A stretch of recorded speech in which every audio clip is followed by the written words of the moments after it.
Kishore Mahbubani explica por qué ha llegado el siglo asiático y sus implicaciones globales. En una reunión en Singapur, mostró cómo el poder se desplaza de Occidente hacia países emergentes. Puede sonar muy cínico, pero la geopolítica es un juego ciertamente frío y cruel. No se trata de ser amable, se trata de atraer al público más acérrimo, intereses a largo plazo. Y al final del día, Estados Unidos tiene que evaluar si su presencia en Asia Oriental es un activo estratégico fundamental para los intereses a largo plazo de América. Y recuerden que lo que es único sobre el sudeste asiático, y en serio, no muchas otras partes del mundo pueden replicar esto, es que hay enormes reservas de buena voluntad hacia Estados Unidos en el sudeste asiático. Viene de la Guerra Fría. La ASEAN es un bloque pro-EE-UU, que la URSS y China rechazaron al nacer, EE-U, y el sudeste asiático tienen viejos lazos positivos. Pero la parte triste es esta. La mayoría de los estadounidenses desconocen que el sudeste asiático existe y menos aún saben que allí hay gran buena voluntad hacia Estados Unidos. Es un recurso valioso que podría desperdiciarse. De igual modo, en el este asiático, Japón, Corea y Oceanía, hay gran buena voluntad hacia EE-UU. Pero al final del día, si quieres preservar eso, se requiere un compromiso a largo plazo. No puede depender de altibajos ni de ciclos electorales. Así que espero que creen una base de apoyo bipartidista en Estados Unidos que diga: la presencia estadounidense en esta región es importante y debemos ser parte de ella. Y por supuesto, al final del día estoy seguro de que lo discutiremos. Cómo gestionen la relación con China es igualmente importante. Como pueden ver, por los países de esta región quieren ser amigos de Estados Unidos. También buscan amistad con China. Y deben, pues si EU estará 100 años, China estará 1000. El sudeste asiático ya trataba con China hace milenios y deberá seguir haciéndolo, así que deben cuidar esos lazos. Así que manejar ese cambio tan delicado requiere un cierto grado de sofisticación política en Washington, D.C., que francamente hasta ahora aún no existe. Eso es lo que necesitamos construir en Washington, D.C. Kishore expone reglas de poder estrictas, pero el comercio revela su gran evolución. En el pasado, Estados Unidos fue el gran maestro en el crecimiento de la economía, pero ahora se aleja de sus lecciones. Esto crea un vacío que otros países comienzan a llenar. Al fomentar la apertura comercial, la paradoja es que mientras Asia adopta el libre comercio, Estados Unidos, lamentablemente, se está alejando de ellas. Y la realidad es que, por ejemplo, si tomas la Asociación Transpacífica, era algo que se diseñó precisamente para asegurar que Estados Unidos tuviera un interés a largo plazo en permanecer en esta región. Había razones geopolíticas y comerciales sólidas para el CPP, pero luego de repente Estados Unidos decidió retirarse. Y creo que eso es muy triste. Y si hay algo que podamos hacer, sé que va a ser muy difícil. Soy sumamente consciente de la complejidad política dentro de Estados Unidos hoy en día. Sería muy difícil que un candidato presidencial llegue a decir: si votas por mí, me uniré al CPP. Perdería votos. Así que la pregunta para nosotros en Asia es: ante este contexto político, con esta reacción contra el comercio en Estados Unidos, ¿cómo aseguramos que Estados Unidos se mantenga involucrado en esta región? Para entender por qué este cambio comercial es importante, veamos cómo las partes de Asia colaboran hoy. A finales del siglo XX, la zona sufrió guerras, pero hoy es la región más pacífica y de mayor crecimiento en la Tierra. Esto demuestra que un nuevo grupo de líderes está más enfocado en construir que en pelear. No hay otra parte del mundo tan diversa culturalmente como la ASEAN. De sus 700 millones de personas, 250 millones son musulmanes y 150 millones cristianos. 150 millones de budistas Mahayana e Hinayana, taoístas, confucianistas, hindúes y muchos comunistas conviven en el sudeste asiático. Créeme, puedes viajar por Sudamérica, África, Asia Central y Nororiental, pero ninguna región es tan diversa. Es una parte del mundo extraordinaria. Los historiadores británicos la describían como los Balcanes de Asia, anticipando que todas las grandes guerras se librarían allí. Y sí hubo grandes guerras, la guerra de Vietnam y otras más, pero durante 45 años la ASEAN ha estado en completa paz y la ASEAN ha crecido de manera espectacular. Hay una estadística que deberías conocer para entender cuán significativo es el crecimiento económico de la ASEAN. En el año 2000, Japón era la segunda economía más grande del mundo. En el año 2000, Japón era 8 veces más grande que la ASEAN. Hoy, Japón es solo 1.2 o 1.3 veces mayor. En 2030, la ASEAN será más grande que Japón. Así que en el sudeste asiático hemos tomado la región más diversa del planeta, que estaba destinada a las guerras, y la hemos convertido en una zona de paz y prosperidad, lo cual es un logro extraordinario. Pero existen peligros. Y el mayor peligro que enfrentamos claramente es la competencia geopolítica entre Estados Unidos y China. Porque si se les pide a los países de la ASEAN que tomen partido, entonces eso será un problema. Y eso causaría problemas dentro de la ASEAN. Kishore destaca el éxito de estos países, pero la clave es la enorme cantidad de personas que entran en la clase media. Para 2030, miles de millones podrán permitirse nuevos gastos. El mercado más grande del mundo se desplaza de occidente a oriente. Diría que hay que tener cuidado con la nueva CIA. Y la CIA no es la Agencia Central de Inteligencia. CIA es China, India y ASEAN. ¿Por qué China, India y ASEAN? La población de China, India y ASEAN, que suma 1.4 y 0.7, alcanza 3.500 millones.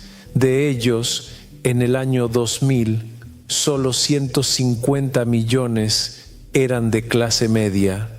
Así que los clientes para tus productos, 150 millones de 3.5 mil millones. Para 2020, en 20 años, ese número aumentó 10 veces, de 150 millones a 1.500 millones. Para 2030.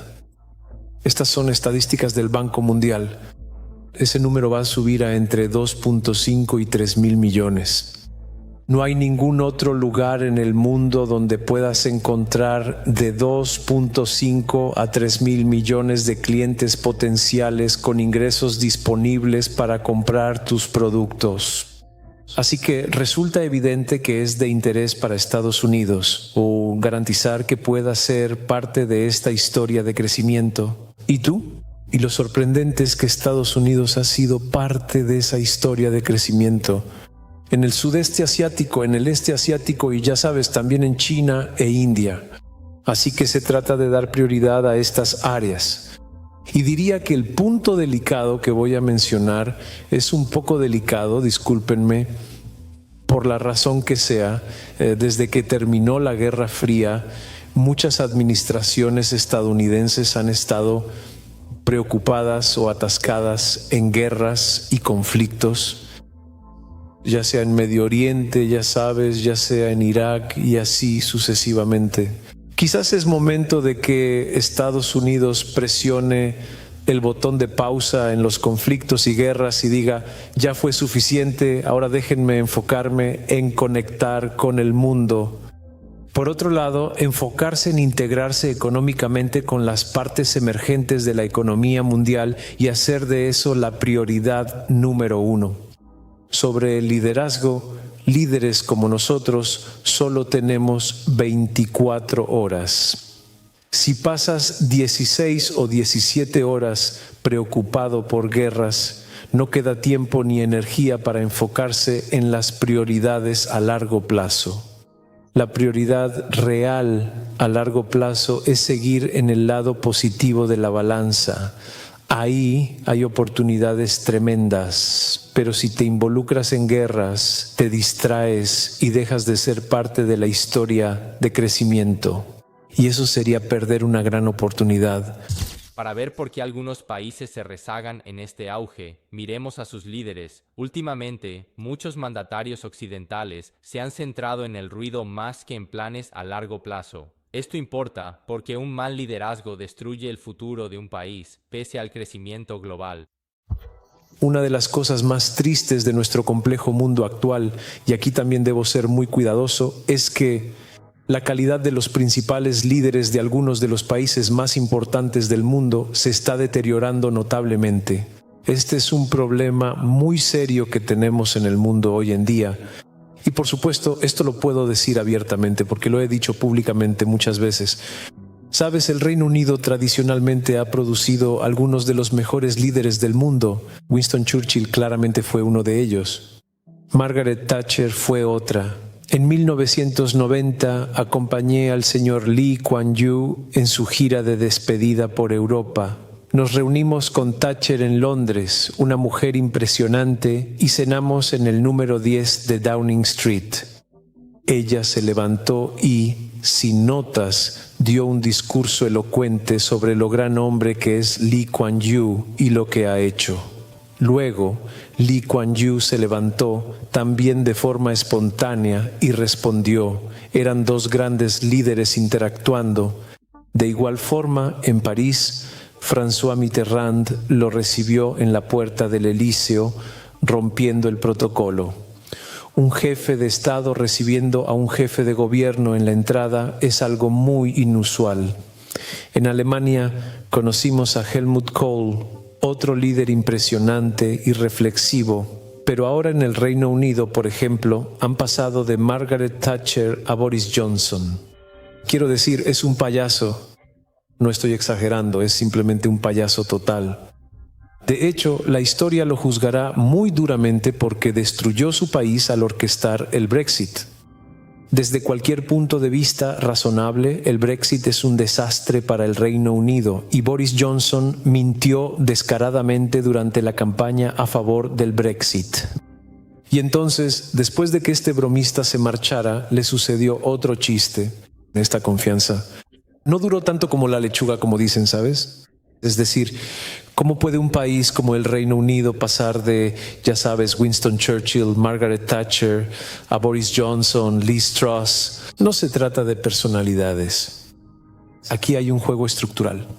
La política se está volviendo más difícil y realmente es muy difícil encontrar personas que, por otro lado, sean muy éticas, muy comprometidas con hacer lo correcto y que al mismo tiempo sean lo suficientemente astutas para tener éxito en el ámbito político. Porque la política no es fácil.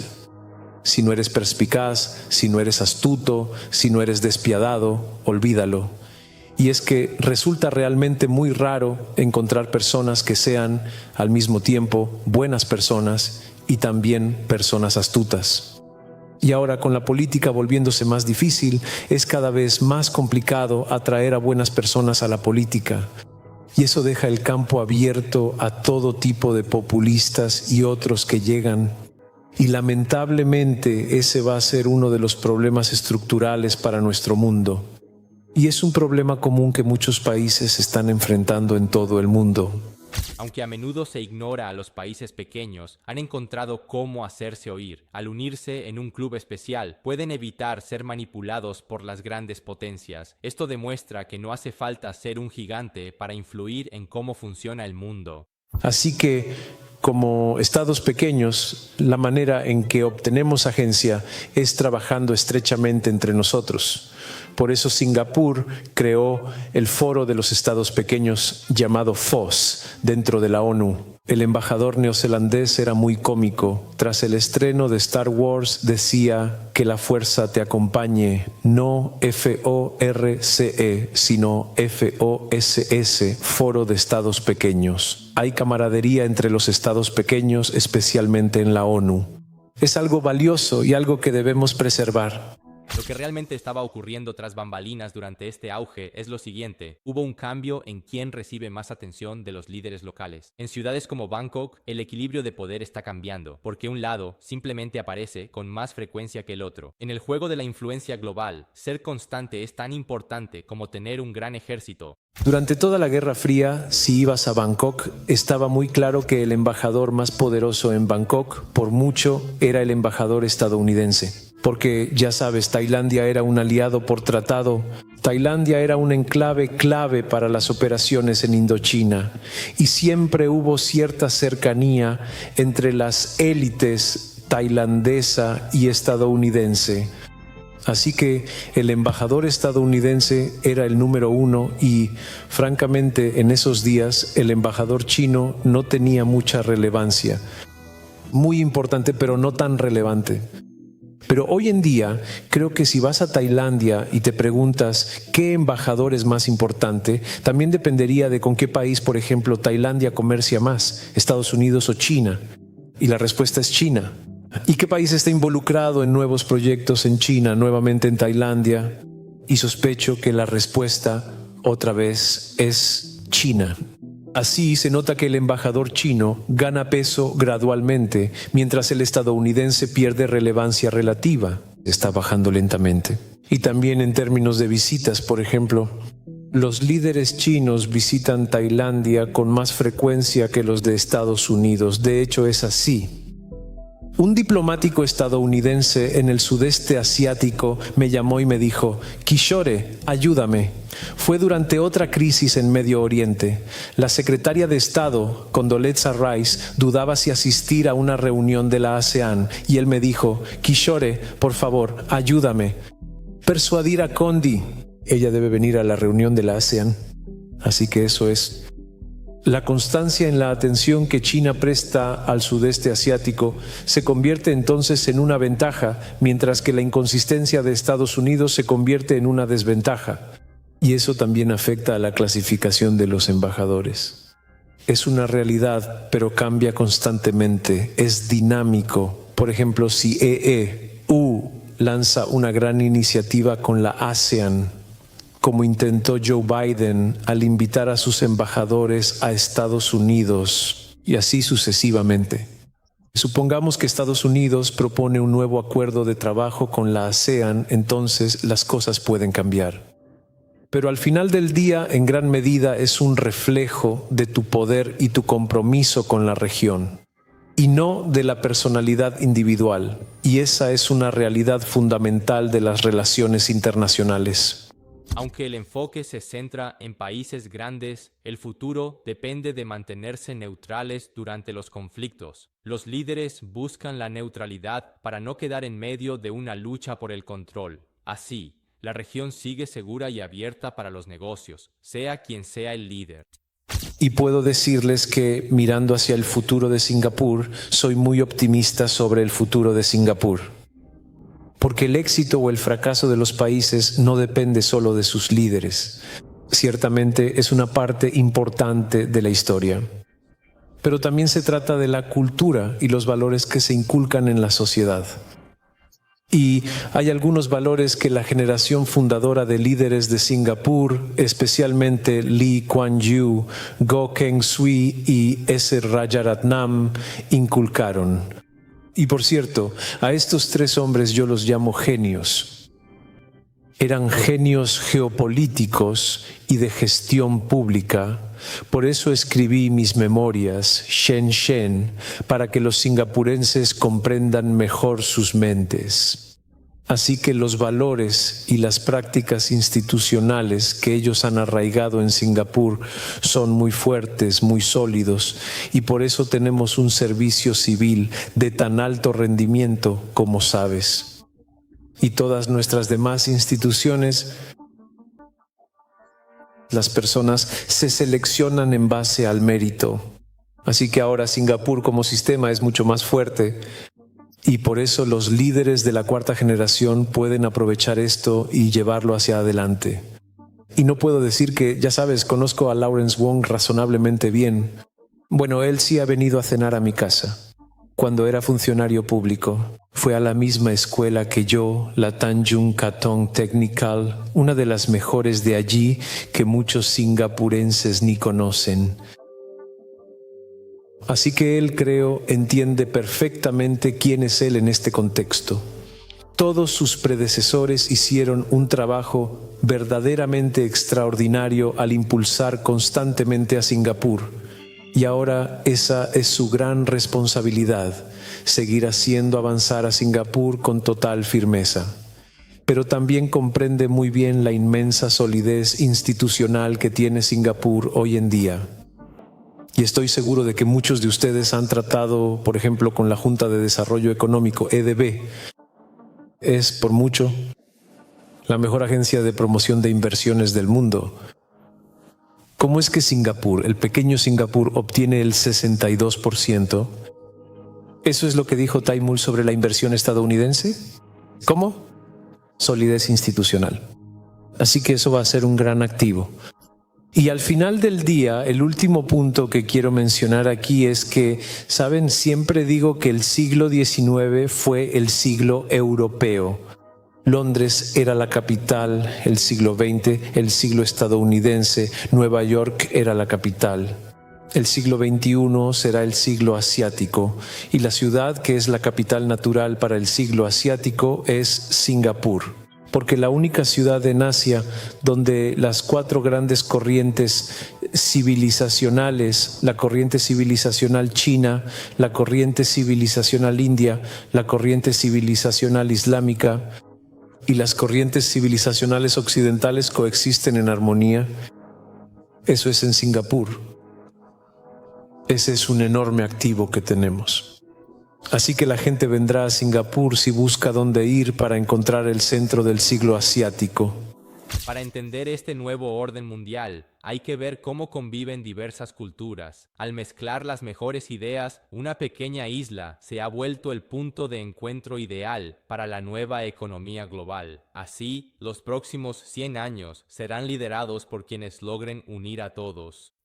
Algo que enfatizo a Indonesia es que nosotros en la ASEAN, especialmente Indonesia, debemos hacer un esfuerzo por mantener a la ASEAN unida y no permitir que se divida de ninguna manera.